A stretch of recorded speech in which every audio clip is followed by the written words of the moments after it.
Today we're at Group 1 winning trainer Ned McDonald's place to take a proper look at what it takes to run a greyhound property. And we've brought a man who knows a thing or two about running an elite kennel. I mean stable, Peter Moody. Moods, you've done it all in the world of horse racing. What got you involved in greyhound racing? Oh, listen, it's just an exciting sport, and it's something that, listen, I wouldn't say I'm hands-on or anything like that, but I just love watching the dogs go around. And I raced some dogs with a great mate of mine, Michael Bryant. His father was a champion trainer many years ago called Ned Bryant in this region, and Michael and I are in Queensland. We raced a few in a syndicate. We called it the Tri-Code Syndicate because there was thoroughbred people, there was greyhound people, and there was harness people. So we had a bit of success, and then it died off for a good few years. And then a few years back, I went and I watched Koblenz win the Melbourne Cup, was it? Yep. And straight to the front. Yeah, and I was invited there to do something on the night, and I was just fascinated again. So I got on the phone to David Gill, and I said, get me a dog. Yep. And then through mates, I knew Ned had just kicked off. Yep. So I got on to Ned and said, well, we better get a dog as well, and see if we can have a bit of fun. And listen, I love it, but I'm the best owner Ned's ever had because this is my first visit to his property. Well, mate, since you've been an owner at Neddy McDonald's, he's now a Group 1 winning trainer as well. What's that, he's 65 behind you? Yeah, around that. So we've won 65 between us. So I'm pretty excited to get here and have a look at his setup. And through my great mate Mick Bryant, who's done a lot of work with dogs and horses, I know there's a lot of crossover and similarity. So I'm looking forward to learning a bit here myself today. Let's go catch up with Neddy. Well, here we are now with Mr. Group 1, Neddy McDonald. I've chucked the work boots on, mate. I'm going to do a bit of work here. I want to find out what it takes to run a greyhound property, and I've bought the apprentice, Mr. Peter Moody. What are we up to today, mate? No, we'll just run you through a bit of an everyday routine of what goes on here and what we do to get the dogs up to the races and their downtime and all that sort of stuff. Yeah. You happy to have a bloke like Moods here to help you out today? Yeah, a little bit of knowledge there. So hopefully there's a couple of similarities. You can give me a couple of pointers. Hey, mate, pressure of being a greyhound trainer when you've got an owner like Moods. What's he like? What's this great man like? Yeah, he's probably the best one I've had because there's not much, you don't hear from him much. He just wants to know when his dogs are going around. Yeah, he knows what the caper's about, so he knows every ins and out of the horses, and the dogs are similar. So all right. And we know we get beat more times than we win. Yeah. So it's no good being a bad loser in either caper. Well, mate, you work hard as a thoroughbred trainer. You want to go find out what it takes to be a dog trainer? Looking forward to it. All right, let's go, boys.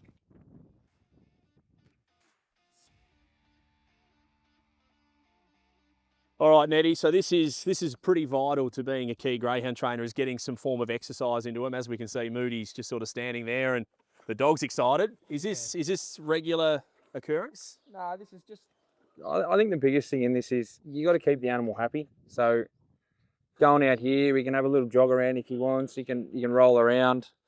You know, you got to keep them as happy as you can. So like when someone walks out in the yard, like Pete is now, they get pretty fired up. They want to play. They're happy to be out there with you, type thing. And this dog, his name's Pete. Original name, owned by Pete Moody. Kennel name Pete. Yep, owned by Peter. And I've got a couple there, so I called one Pete and one Mood. So keep it nice and original. One thing about keeping them happy is much the same in our caper. Is it won't make them run faster, but if you've got happy, sound, healthy animals, canine or equine, they'll do their best. Yeah, the difference, I guess, Moods, is the dogs normally chase something that moves. Is that something you'd get your apprentice to do? Is it, Ned? You'd make Moods run around and let the dog chase after moves? Is that what you're using for? Yeah, well, he'll chase him. There you go. Look at him go. Yeah, they're built for speed though, aren't they? They are. Like in this yard, we keep it pretty small because the bigger the yard, and this dog's a stayer, so he'll do about 160 laps, no problem. I tell you what, he thinks this is Sandown Park, doesn't he? Yeah, I wish he railed like that at Sandown. Yeah, he doesn't go around the bends real quick. He gives a lot of start. But you can just see the dog's full of himself. He's happy. It's the best way to keep him. Yeah. All right, I might get the apprentice to hook him onto the walker, which they go on every morning. So they go from the paddock outside, Neddy, onto this rotary walker. How long would they go on the walker for? So they go on the walker for 40 minutes each. Yeah. Bit of controlled exercise instead of loose exercise. So this is similar to what they do in the Gallops world, isn't it, Moods? Yeah. Treadmills, rotary walkers. Yep. Hey, mate. Our horses all have a nice walk pre and post work. and a warm up. And I think it's pretty much the same in any physical activity. Now sports science has become quite a bit of it, and you get, I was fortunate enough that I had a lot of great mentors, as Ned has, and some of our mentors were probably even before their time. Once upon a time, sort of warm up and cool down probably wasn't a big thing, but now it is. And you can either hand walk them the same as we do with the horses, and a lot of dog people do the same, or then we have the rotary walkers. And how many on this, Ned? 8? Yeah, 8 at a time. Yeah, so we have 8 or 10 horse walkers. Obviously with the horses, we have them in a slot, like we've got to have walls around them. We couldn't just tie them up, although they used to have the old clothesline walkers for the dogs every now and again, for the horses. But now they're sort of, similar, just a bit bigger. And obviously a horse takes up a fair bit more space, so you don't want them going forward and grabbing the one in front or back behind kicking, but where the dogs can't do as much probably. Well, mate, I guess that's a positive about being a greyhound trainer. They're easier to move. A horse, you have to put them into a float. There's a lot more, I guess, work that goes in that aspect. With these guys, you can go give them a run, you can pop them on a walker, and it's fairly simple stuff. And pop them in the back of the car. Yeah. So, or pop them in the aeroplane, or whatever it may be, I suppose. But we obviously we do things similar, but we're going to have a float or a truck. Yeah. But Ned has trailers and that, and vans, and we're much the same. And if we go on an aeroplane, we take up a fair bit more space. Yeah. One thing I noticed, Neddy, something simple, mate, is the ground. It looks like a really sort of cushion-based surface. Yeah. Is that to stop sort of the impact as they go around, I suppose? Oh, we had fake grass, but it was getting too hot in the sun. And we had sand, but in the winter weathers, it was like a swamp. So we concreted, and this is actually, Moods is probably familiar with this. It's actually the stuff they put in the bottom of horse stables. So they come out here with like a big gun and sprayed it all on. And, get a bit of rebound. And, yeah, it's just not as harsh on their bones. Yeah, especially when you're going on for 40 minutes every day. Yeah. You don't want any jarring effect. Yeah. Because it starts at their feet, goes up to their ankles, and straight up through the shoulders, and I presume, Ned, is probably much the same with yours as well. You don't want jarring effect at all. Like I said, it's 40 minutes every day. You want to be as soft on them as you can, and this stuff's been pretty good for that. All right, Pete, we'll grab them off and put them out for a quick empty, and then they can go back to bed. Boys. And just on that, Neddy, like any person, any dog, we all need to have an empty, do a poo and a wee. Yep. How often are you letting these dogs out for empty? So I let them out about, I'd say, 6 or 7 times a day. Yeah. So we I feel like the more you let them out, they like what you just seen. They can go out there, they have a bit of a scratch around, do what they want to do, and just keep them happy. So mate, 7 times a day, I guess that's a fair commitment. Yeah. No. Because as a young person, that you've got to be here 7 times a day to let these guys out. Yeah, they don't have any days off, and so you come down in the morning, they get let out probably 3 or 4 times in the morning, and then twice at lunch, one just before tea time, and then one at about 9:30, 10 o'clock at night. Moods, horses, they can empty in their own stable, can't they? They can. It was actually just, once again, learning. It was surprising for me where the dogs have a pee on the concrete, where horses traditionally won't. Yeah. They try and avoid the splashback, and obviously they can't cock their legs like dogs, but he didn't cock his leg either. So it's terrific just to learn those different things where, they usually got to have a bit of straw or a bit of sawdust or something, or a bit of sand.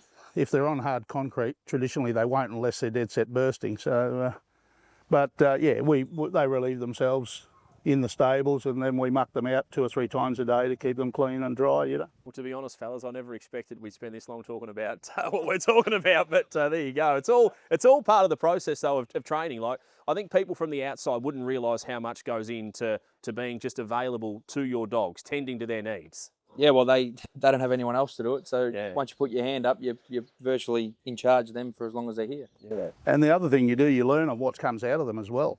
It's not just as important as what you're putting in them, is their urine and their faeces and how it is, and it gives you a great indication to how well they are inside, to be quite honest, their dehydration levels and different things. So you get a chance to monitor it, where mine are in a stable sort of 3 metres by 6 metres, and I can keep an eye on it and make sure their water intake and they're not too dehydrated. And I presume, I don't know, Ned's probably similar with the dogs. Yeah, no, we always keep an eye on, like, especially if you you have a race over a certain distance, you always want to keep an eye on how much water they're drinking over the night, and if they're just knocking off a couple of meal, or if they've drank a whole bowl, they've obviously felt the run a little bit harder. So you pump the electrolytes into them, and you look after them as best you can. Welfare is so important in all racing codes, in particular in greyhound racing. And boys, what goes into looking after the dogs? Obviously, regular checks. You can probably do a little bit yourself. Vet checks, blood tests. There'd be a lot here. Hyperbaric chambers to get them ready. There's a lot going on in the racing industry these days, boys. Yeah, well, sports science has probably gone mad in every department. Too mad? Well, I think some people create jobs for themselves, the bastards, but never mind. Ned and I didn't go to university. Well, I certainly didn't. I don't reckon Ned did either. But listen, in my caper, it's about feel, and you get a sense to the horse's well-being quite often by their demeanour, but then you've got to go over them, and I reckon through my great mate Mick Bryant, you know, there's a lot of similarities, because I know he's worked extensively on both animals, and there's a lot of similarities, and he finds muscles and ligaments that I'd never heard of, and still does to this day, and you know, pre and post work and pre and post racing, you know, pre you want them in great order, and post you want to know they've come through it well. Recovery. Yeah, and a lot of people say within their gait, the way they walk, you can actually sit there once you've done it long enough, Moods, and you might have done it long enough now to be able to look and go, there's something not right with this horse. Well, with horses predominantly, it's when they're trotting, because that's the only gait where they've got 1 foot on the ground and 3 off. Yeah, okay. So when they're walking and galloping, there's usually 2 and 2, but when they're trotting, and that's when you can pick a minor lameness, and much the same as us, anything that carries heat usually involves trauma. So it's whether it's a muscle tear or a strain or something like that. So not only are you watching them move for myself, whether they're trotting freely without saddle or even with a rider on, I look for that minor lameness. But then the first thing I do, you know, you go down and you feel their knees, their fetlocks, feet. In our caper, unfortunately, we've got to put shoes on them. But then I don't have the worrying about toes and toenails like Ned. So, but you sort of get a good feel, and heat is probably the greatest thing. It'll tell you. And an old trick I learned is, particularly on a cool day, if a wet horse where it dries earlier, usually means they're heat or trauma. You know, if 1 foot dries quicker than the others, it might have a problem with a foot. If it ends up, you know, on a cool day with a sweaty patch on its back or its shoulder, tells you there might be a bit of trauma. So there's just little things that you pick up and learn, and these are things you learn off people with much more experience than I over the years. Oh, there you go, Neddy. What do you do with the dog, mate? Say this fella's race last night at the Meadows. What would you do the next morning? No, very similar to what Pete said. Like he'll come out here in the morning, and we've got a big window there for a reason, so we can watch him, and you can just tell if he's, you know, jogging up, or he's not himself. He's not moving quite the way you think he should. You can sort of pick up on it. Or first thing we do normally in the morning is, before they go out, you just look at their feet and their toes, because I know if I've got a sore toe, I don't like walking on it. So if he's got a sore toe, he'll tell us that he's not comfortable. And then obviously the walker, if they're a bit harder to pick, you put them on the walker, you sit and watch them. You can sort of see after a couple of laps they might be dipping in the front or dipping in the back. So, but yeah, there's a lot that goes into it. And like Pete said before, there's people that come out and check, and they tell us stuff that I've never even heard of. So you sort of you roll with it. But no, there's a lot in it. There's a lot in keeping them healthy and safe. And like Pete said, he doesn't have to worry about toes. And obviously the good thing, they race on grass. I'm glad we don't, because springing toes is the worst thing in the world. So. And mate, checking wise, would you check your own dogs to an extent, or do you use vets and checkers? Oh, like we call it a $2 check.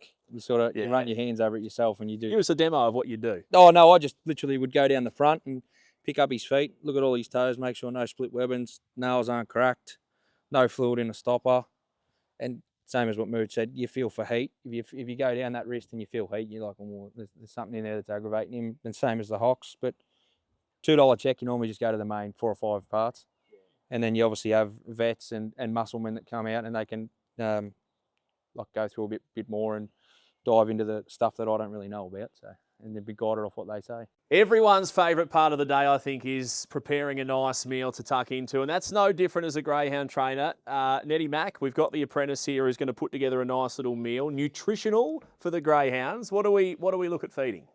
No, I keep it very basic. I feel like the more substances, tablets, oils, you know, all that sort of stuff, I think the more you put in, the more harm it does for the dog. you make it deliver over work and all that sort of stuff. So my father always taught me, keep it basic, keep it simple. So they just get a full cup of kibble. We're actually that old school, we still feed in pounds and ounces. So they'd get about £1.5 in venison, and they would get 2 ounces of fat, which is just like sword fat. And he's racing tonight, this chap, so he gets a sardine on top. There you go, Moods. Keeping it simple. Same with the gallops. I guess there's a lot of fads. There's a lot of things out there now people see and they go, oh, this will make your dog run faster. Is it as simple as you can only make a dog run as fast as it can go, and you can't create magic? No, exactly. No, I'm philosophy probably very similar to what Ned does and what his father's taught him.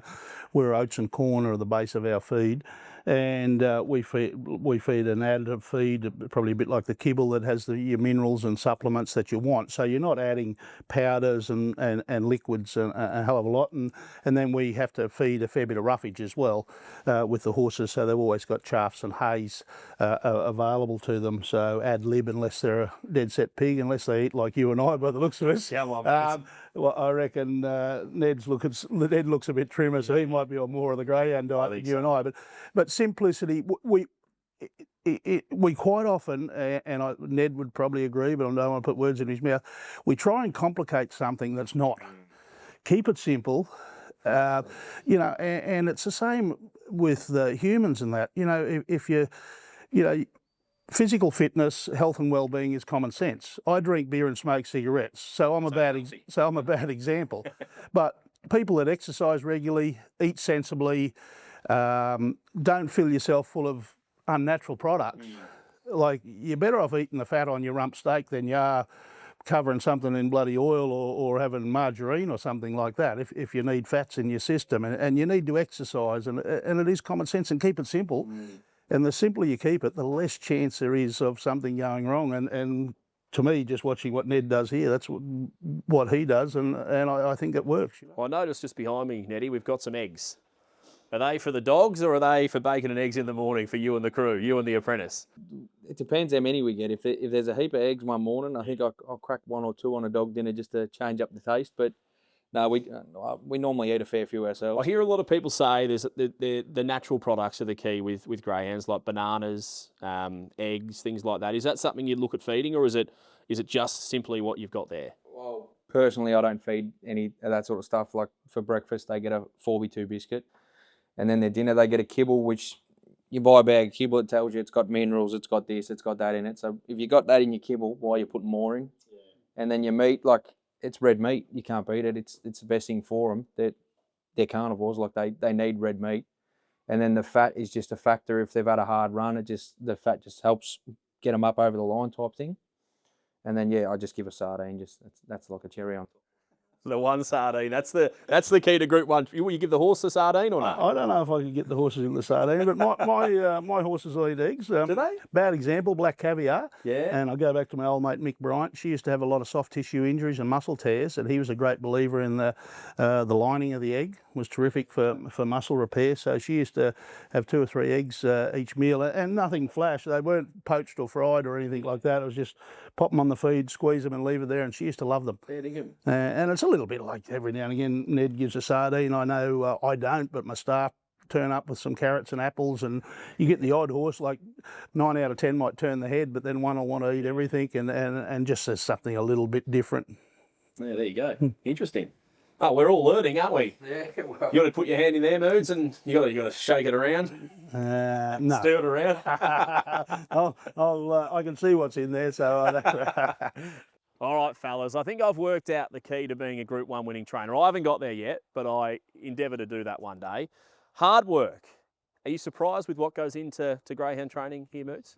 No, not at all. You know, it's quite extensive what we do in preparing these athletes, and like I said, equine and canine, I think there's a lot of crossover, but plenty of long hours. Yeah. And like I say, it's no good being a bad loser in this game because we get beat a lot more times than we win.